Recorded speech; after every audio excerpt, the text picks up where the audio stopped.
제목을 다 함께 읽어보겠습니다. 제4부 다윗 계열의 메시아에서 신적 종말론적 심판과 구원의 영원한 메시아 인자 예수 그리스도로의 대변화 묵시 예언. 아멘.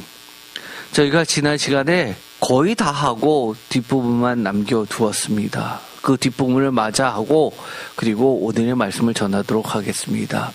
다른 인물로 인자를 예수 그리스도나 성도가 아니라 다른 인물로 보는 학자들도 있습니다. 골든게이 같은 학자는 제3의 가능성을 제시하는데 10장 5절에서 6절의 인물과 10장 10절 이하에서 다니엘과 대화하는 인물이 다를 수 있다는 겁니다. 10장 5절 6절의 영광스러운 존재는 더 높은 지위의 존재, 신적 존재이고 10장 10절 이하에서는 대하는 손과 사람의 모양 같은 자는 일반 천사 가브리엘일 수 있다고 이야기를 합니다. 그래서 10장 5절과 6절의 인물을 가브리엘 천사로 보는 학자도 있고, 예를 들어 콜린스나 타우너 같은 학자, 그리고 성육신전 그리스도가 미리 우리에게 보여주신 그리스도의 현현이라고 해석하는 학자들도 있습니다. 대표적으로 발보드 같은 세대주의 학자들은 그렇죠.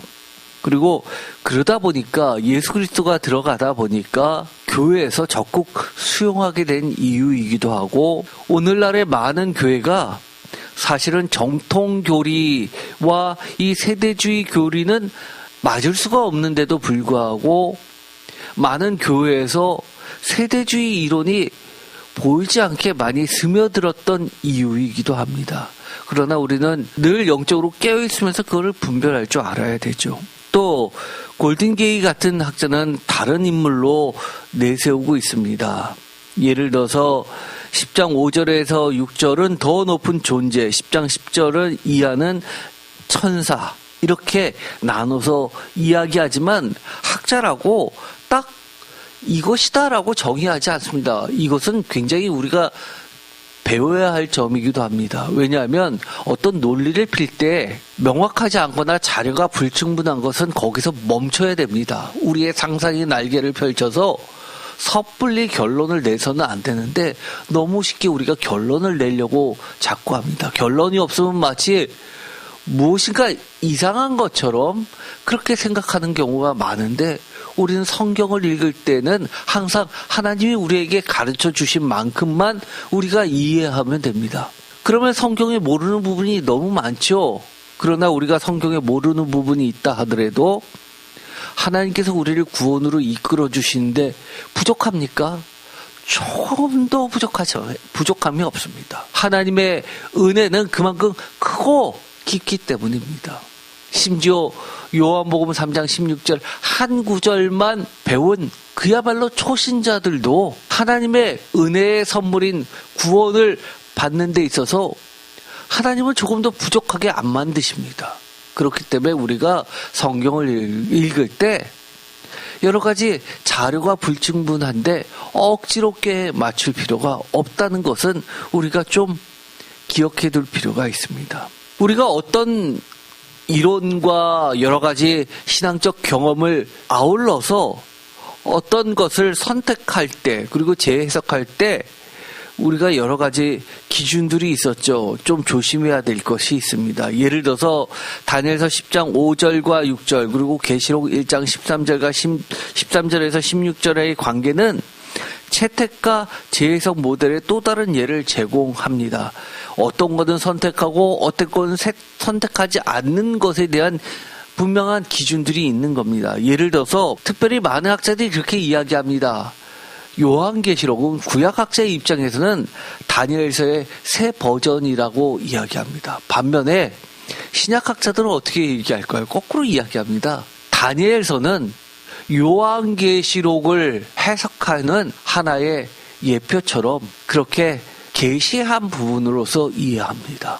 새 버전이라기보다도 온전한 해석은 요한계시록이고, 다니엘서는 그것에 대한 일부분을 계시해 준 것이고, 요한계시록에 의해서 그 계시가 완전히 열렸다라고 보는 겁니다.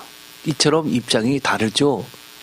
어쨌든 간에 다니엘서와 요한계시록은 굉장히 많은 부분에서 흡사하고 또 공통 요소를 가지고 있습니다. 심지어 많이 보는 학자는 70%가 같다고까지 이야기하는데, 사실 저희가 요한계시록을 했지만 요한계시록의 구조는 다니엘서와 많이 흡사할지 모르지만 그 디테일하게 가서는 각 본문들은 많은 부분이 정말 구약에 그리고 신약의 많은 부분이 대거 종합적으로 들어가 있는 종합본이라고 할 수 있습니다. 그렇기 때문에 너무 도식화해서 다니엘서의 70%가 요한계시록으로 갔다 이렇게까지는 사실은 너무 단순한 것이라는 것 정도는 알고 계실 필요가 있습니다. 그러나 이해를 하는데, 요한계시록을 이해하는데 굉장히 도움이 되는 것은 사실입니다. 예를 들어서 다니엘서 7장 13절의 인자 같은 이는 중요한 이유가 뭐라고 그랬죠? 예수님께서 자신을 드러내실 때 자신의 정체성을 제자들에게 그리고 세상에 계시하실 때 의도적으로 다니엘서 7장 13절의 인자 같은 이에서 같은 이를 빼고 인자라고 지칭하셨다는 겁니다. 그것은 굉장히 중요한데, 의도적으로 썼다는 것은 예수님께서 굉장히 강조하셨다는 겁니다. 예수님께서 강조하셨으면 그만큼 중요한 거죠. 계시록에서의 사용은 그리스도의 칭호입니다. 그리고 예적부터 계신 이의 속성, 다니엘서 7장 9절은 그리스도에게 요한계시록에서 적용됩니다. 신학적으로 발전된 거죠. 다니엘서 10장 5절에서 6절의 인물 묘사는 그리스도에게 요한계시록에서 적용됩니다. 약간의 차이점들이 있었죠. 그리고 내 짐승, 다니엘서 7장 3절에서 7절은 요한계시록 13장 1, 2절의 바다 짐승으로 해서 인자와 바다 짐승을 대조시키면서 메시아는 어떤 분이신지, 하나님은 어떤 분이신지, 예수 그리스도의 나라와 하나님과 어린 양의 나라는 세상과 어떻게 다른지를 단적으로 보여주셨습니다. 종말론적 재해석이라고 할 수 있습니다. 신약 저자들은 다니엘서의 이미지들을 창조적으로 채택하고 재해석하면서 그리스도론을 구축했습니다. 예를 들어서 우리가 내일은 성탄절입니다. 예수 그리스도를 이야기할 때 아기 예수로서 이야기합니다. 아기 예수. 단순히 아기 예수가 성장 과정 중에 있는 어릴 때의 예수 그리스도를 이야기하나요?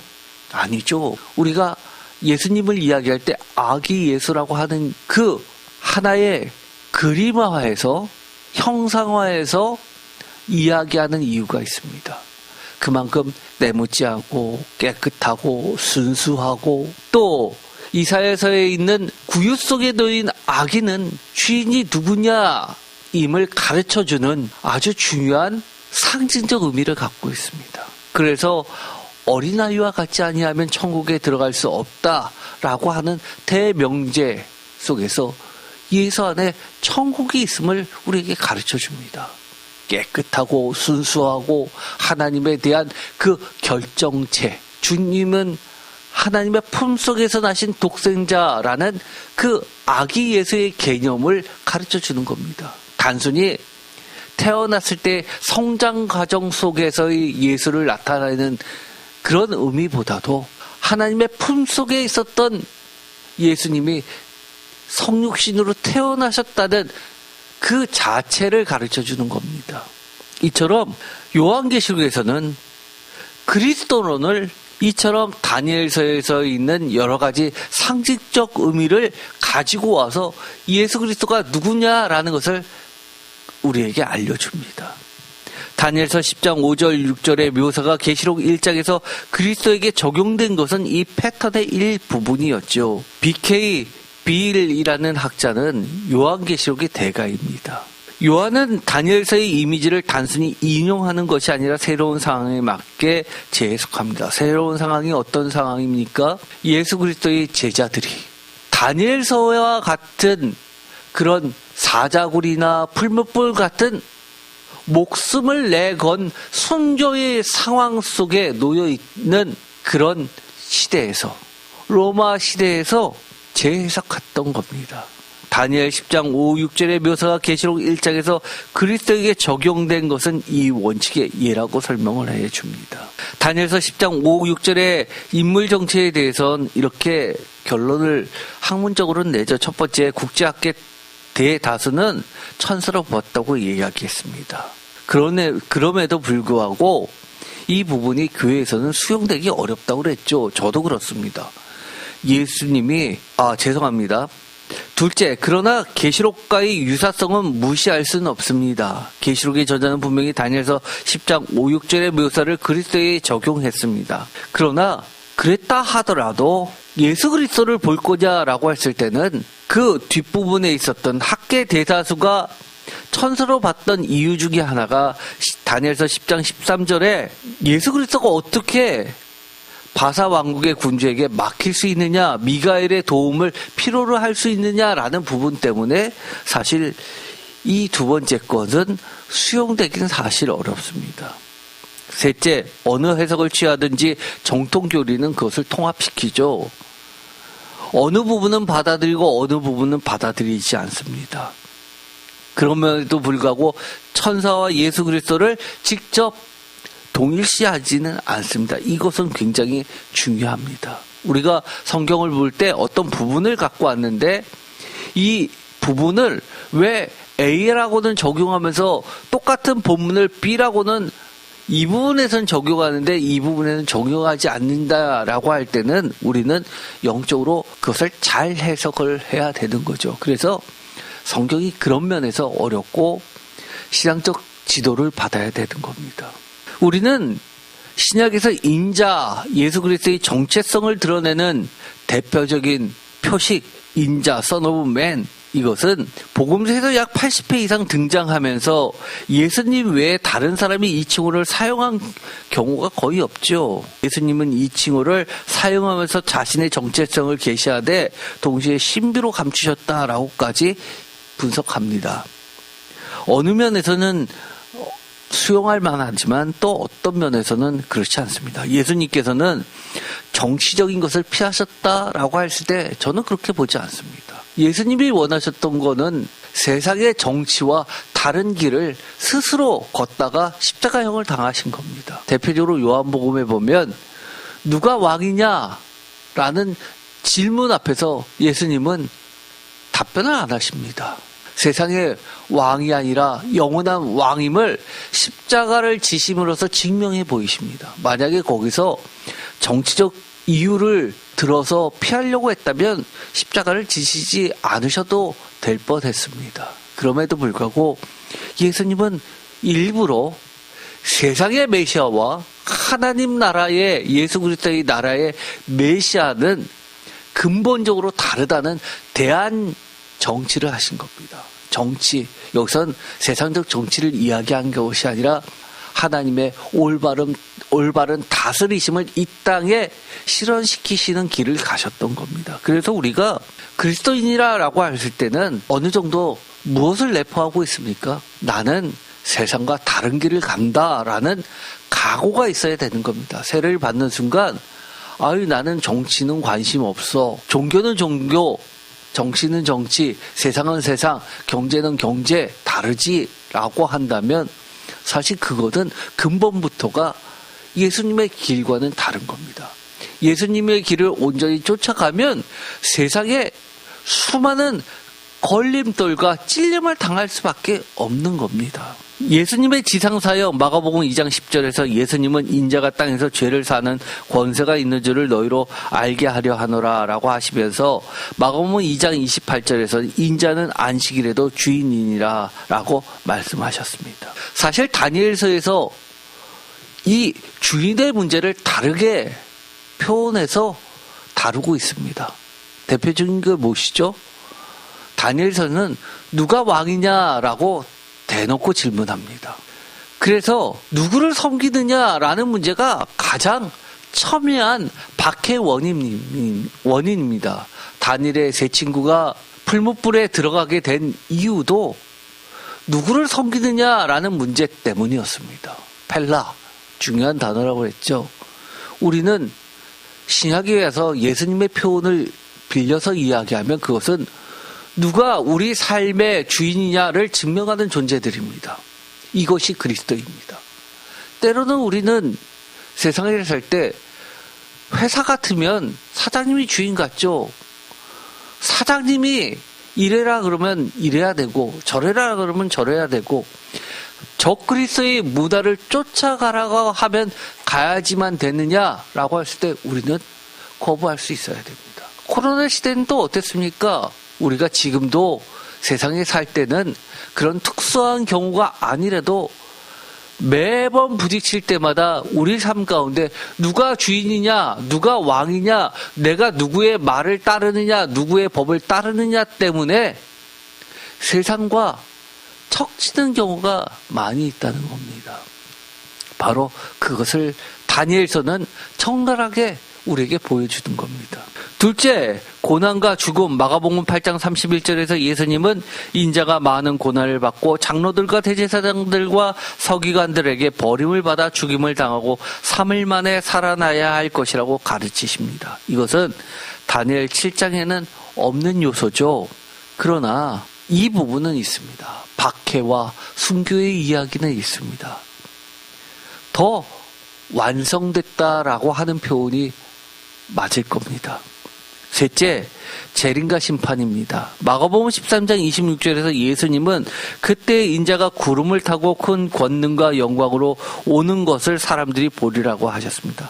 마태복음 26장 64절에서 대제사장 앞에서 이후에 인자가 권능의 우편에 앉아 있는 것과 하늘 구름을 타고 오는 것을 너희가 보리라 라고 선언하셨습니다. 이것은 다니엘서 7장 13절의 직접 인용입니다. 이처럼 예수님은 다니엘서의 어떤 부분은 채택하시면서 그것을 자신의 사역과 자신의 정체성을 드러내는 데 사용하셨고 어떤 부분은 없는 부분인데도 불구하고 더 분명하게 제시하시면서 밝혀주시면서 사역을 하셨습니다.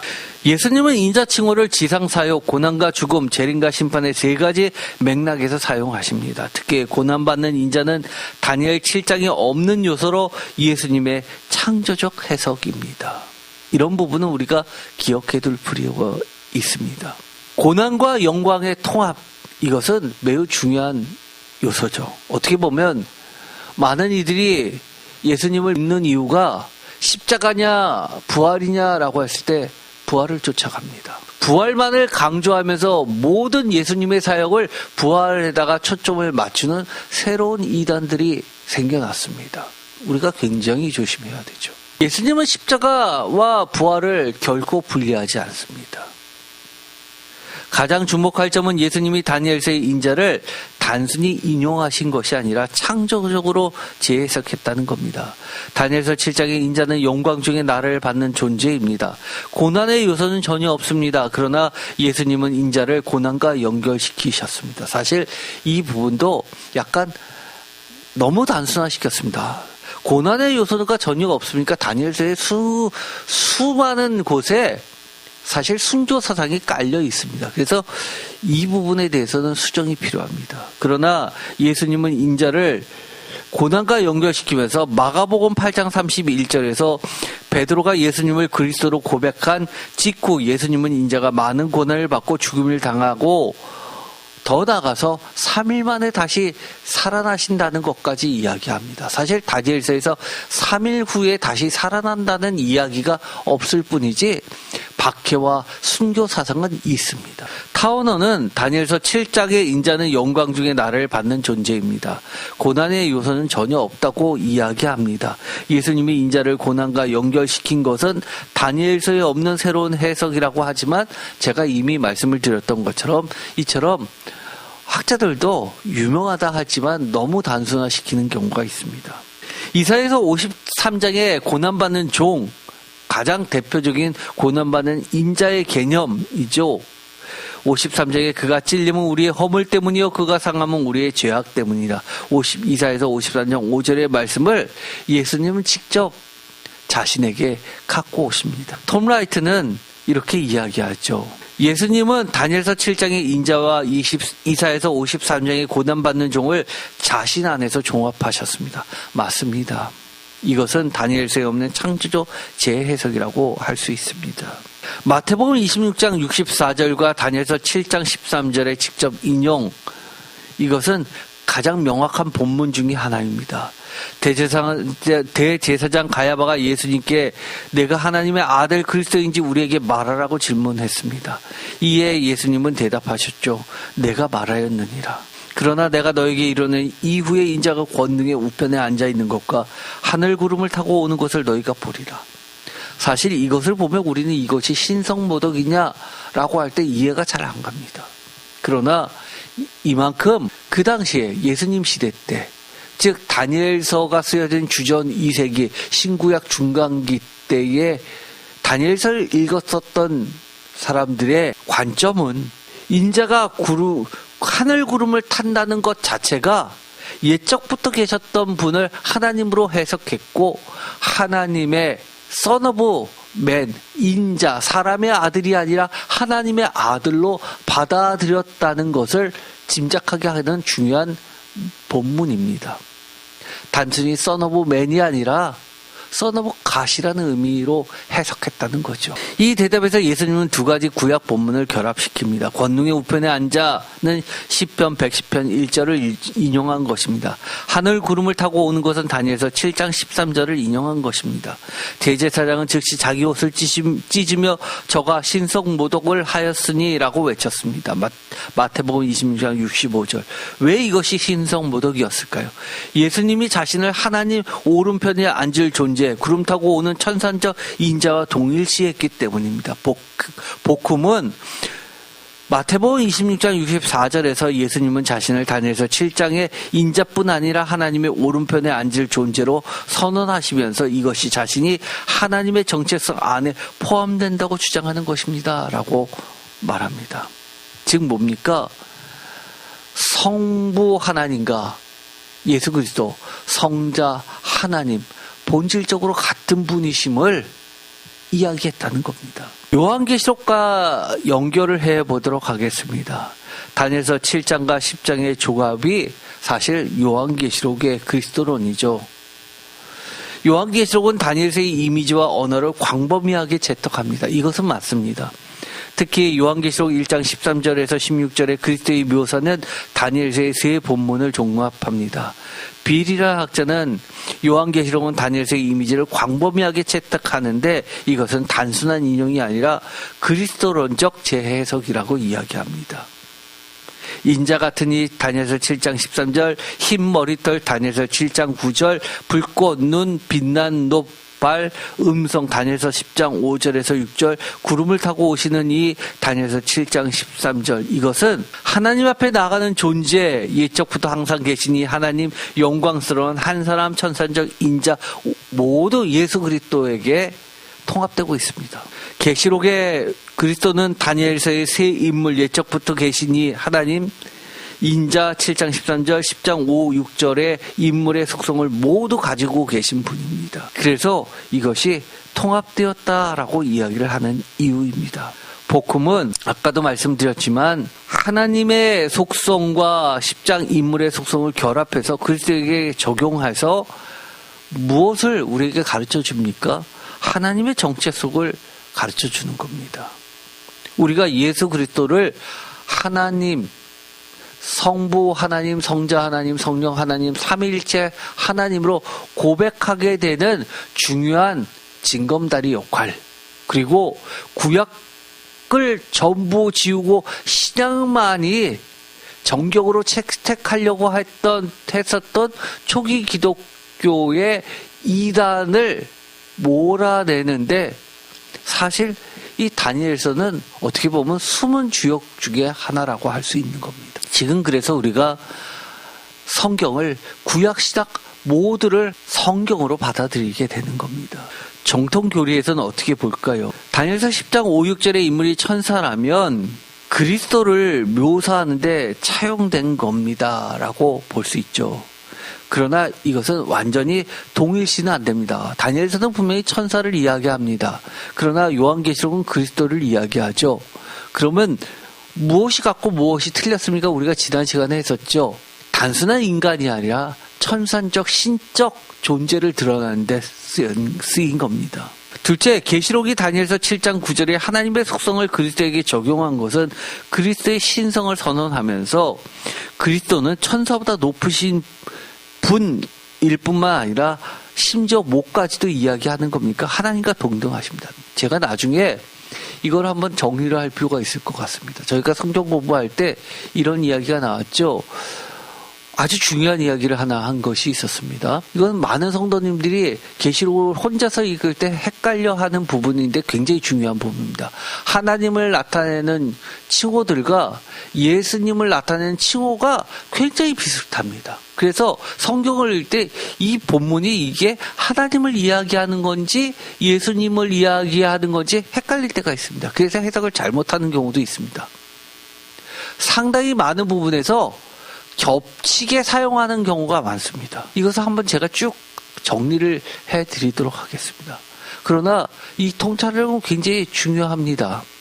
그렇게 이해를 하셨다는 것 자체가 신앙이 굉장히 성숙된 신앙이죠. 그리스도 안에서 무엇을 발견한다는 겁니까? 하나님을 발견한다는 것이고, 하나님 안에서 무엇을 발견한다는 겁니까? 예수 그리스도를 발견한다는 겁니다. 우리가 그건 당연한 거예요 라고 할 수 있지만 신앙생활을 할 땐 그것이 엄청난 아는 것과 모르는 것 사이에는 엄청난 차이를 만들어냅니다. 예를 들어 볼까요? 여러분 하나님에 대해서 얼마나 잘 아세요? 잘 모르시잖아요. 그런데 예수 그리스도에 대해서는 하나님보다 더 잘 아십니다. 왜 그래요? 복음서에서 이 땅에서 예수님이 어떻게 사셨는지가 나오게 됩니다. 어떻게 먹고 자고 기도 생활 하시고 예배 드리시고 또 제자들과 인간관계를 어떻게 해 나가시고 낮은 자들과 어떻게 교제를 해 나가시고 바리새인들과 사두개인들과 또 정치적 세력들과 어떻게 관계를 해 나가시는지 우리가 구체적으로 봤기 때문입니다. 그래서 하나님은 우리 삶 가운데서 어떻게 개입을 하실 것인지 예수 그리스도를 통해서 짐작이 가는 겁니다. 내가 사회생활을 합니다. 가정생활을 합니다. 사업을 합니다. 직장생활을 합니다. 여러 가지 문제가 발생했습니다. 내가 이 문제를 가지고 하나님께 기도하면 하나님이 들어 응답해 주실까요? 내가 잘못한 건지 저 상대방이 잘못한 건지 내가 하나님의 뜻에 맞춰서 행동하는 것인지 내 생각에 예수님의 기준에 맞는 건지 틀리는 건지 어떻게 합니까? 그것은 예수님이 어떻게 이 땅에서 사셨는지를 보면 예수님처럼 구체적으로 이런 뜻이구나를 우리 삶 가운데 적용할 수 있는 겁니다. 그래서 우리가 예수님을 통해서 하나님을 이해하고 예수님의 모습을 통해서 우리가 하나님께 적극적으로 우리 삶 가운데 개입해달라고 기도할 수 있는 겁니다. 내 문제를 해결해 주세요라고 요청할 수 있는 겁니다. 왜요? 예수님도 그렇게 하셨기 때문에 이 문제에 대해서 예수님이 직접 해결해 주실 거라는 확신이 믿음이 있기 때문입니다. 구름을 타고 오시는 이 재림 예수를 가리키죠. 계시록 1장 7절은 다니엘서 7장 13절과 스가랴서 12장 10절을 결합합니다. 계시록 2장 7절 볼지어다 그가 구름을 타고 오시리라. 각 사람의 눈이 그를 보겠고 그를 찌른 자들도 볼 것이요 땅에 있는 모든 족속이 그로 말미암아 애곡하리라. 구름을 타고 오시리라 라는 것은 7장 13절에서 다니엘서 7장 13절에서 왔습니다. 그를 찌른 자들도 볼 것이요는 스가랴서 12장 10절에서 왔습니다. 다니엘서 7장 13절의 인자는 영광 중에 오는 존재입니다. 스가랴서 12장 10절에 찔린 자는 고난당한 존재입니다. 사실 이 다니엘서 7장 13절과 스가랴서 12장 10절을 보면 아까 루카스 같은 학자들이 이야기했던 부분은 사실 어느 정도 이해는 갑니다. 명확하죠. 다니엘서에서는 이런 부분이 없다라고 하는 부분이 조금 이해가 갑니다.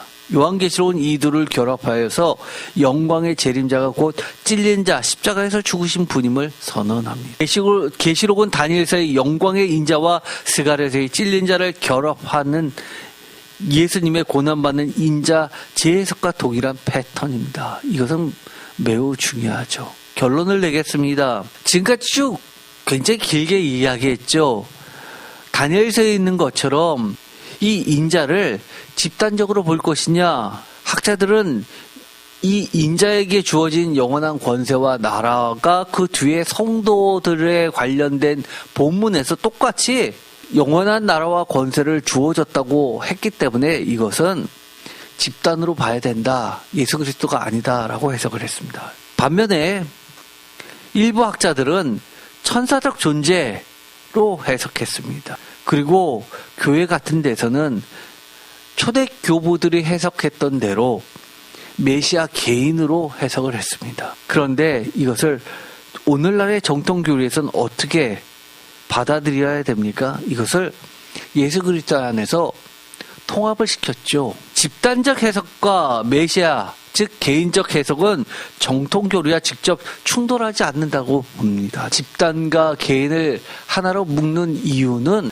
예수 그리스도가 로마서에서처럼 아담이 개인도 되지만 전 인류 집합적 의미도 되기 때문에 예수 그리스도는 구원받은 새 성도의 새 존재인 집합으로도 해석 가능하기 때문입니다. 이것을 이야기하면 많은 분들이 그럽니다. 이거를 우리가 복잡하게 이런 이론들을 왜 알아야 됩니까? 라고 하면 사실 오늘 시간 다음에 할 거에 중요한 이유가 있기 때문입니다. 성도들이 받는 권세, 그것이 뭐냐라는 겁니다. 예수 그리스도의 권세, 나라인데 결론부터 이야기하면 바로 이렇습니다. 예수님에 의해서 통합되어서 결국은 그것이 성도들에게, 예수님의 뒤를 쫓아가는 성도들에게 이양되기 때문입니다. 다니엘서에서는 성도들에게 하나님이 직접 수여를 해 주셨습니다. 그런데 시작이 와서는 어떻게 됩니까? 그 나라는 요한계시록에 보면 하나님이 예수 그리스도에게 주십니다. 어린 양에게 주죠. 4장에서 5장으로 넘어갈 때 이야기입니다. 그런데 마태복음에서는, 그리고 누가복음에서는 예수님이 그 하나님으로부터 부여받은 권세를 약속을 해 주십니다. 누구에게요? 성도들에게. 내 좌우편에 앉아서 이스라엘을 다스리게 해주시는 권세를 준다고 합니다. 그러면 결론적으로 어떻게 됩니까? 다니엘서의 내용이 요한계시록의 예수님으로 가고 다시 예수님의 복음서에 약속을 해주심으로써 다니엘서에 이야기한 하나님께서 성도에게 주시는 영원한 권세가 예수님에 의해서, 예수님의 약속에 의해서 성도들에게 성취되는 겁니다. 이해되시나요? 이 연결고리를 이해하는 게 굉장히 중요합니다. 다니엘서의 주제는 사실은 대예언서에 들어가 있지만 분량은 소예언서에 들어가는 게 맞죠. 그럼에도 불구하고 주제면에서는 대예언서에 들어갈 정도로 그렇게 다양합니다. 중요합니다. 참신앙이란, 그렇죠? 2번 다 같이 읽을게요. 마지막 때를 살아가야만 하는 참신앙인의 모습이란. 3. 지혜란. 4. 우리들의 종말의 모습이란. 마지막 때란. 5. 하나님이란. 6. 시간과 역사의 주관자는 누구인가. 7. 참 메시아란.